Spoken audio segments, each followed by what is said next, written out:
সময় পেলে কোরআন তেলাওয়াত করুন, কোরআন পড়ুন, কোরআন শিখুন। কেননা কোরআন তেলাওয়াতকারীদের জন্য রয়েছে বিশেষ পুরস্কার। এই মর্মে রাসূলুল্লাহ সাল্লাল্লাহু আলাইহি ওয়াসাল্লাম ইরশাদ করেছেন, যে ব্যক্তি কোরআন তেলাওয়াত করবে, যে ব্যক্তি কোরআন পড়বে, যে ব্যক্তি কোরআন মুখস্থ করবে এবং কোরআনের হালালকে হালাল এবং হারামকে হারাম মানবে, আল্লাহ পাক তাকে জান্নাত দান করবেন। এই মর্মে হাদিস এসেছে, আন আবি তালিব রাদিয়াল্লাহু আনহু قال قال رسول الله صلى الله عليه وسلم من قرأ القرآن فاستظهره فأحل حلاله وحرم حرامه أدخله الله به الجنة।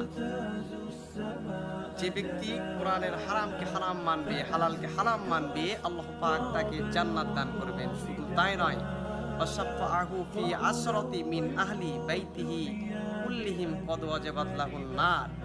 এবং ওই ব্যক্তিকে আল্লাহ পাক তার পরিবার থেকে, আত্মীয় স্বজনদের থেকে এমন 10 জনের যাদের উপর জাহান্নাম ওয়াজিব হয়েছিল, তাদেরকে সুপারিশ করে জান্নাতে নিয়ে যাওয়ার মতো সেই ক্ষমতা আল্লাহ পাক ওই কোরআন হাফেজ এবং কোরআন অনুযায়ী যে জীবনকে পরিচালনা করেছে, কোরআন তেলাওয়াত করেছে, কোরআন মুখস্থ করেছে, সেটিকে হালালকে হালাম মেনেছে, হারামকে হারাম মেনেছে, আল্লাহ পাক তাকে এই ক্ষমতা দিবেন।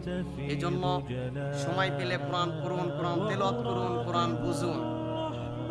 খেলায় সময়টাকে নষ্ট করবেন না। এই প্রত্যাশায় বিদায় নিচ্ছি। আসসালামু আলাইকুম ওয়া রাহমাতুল্লাহি ওয়া বারাকাতুহু।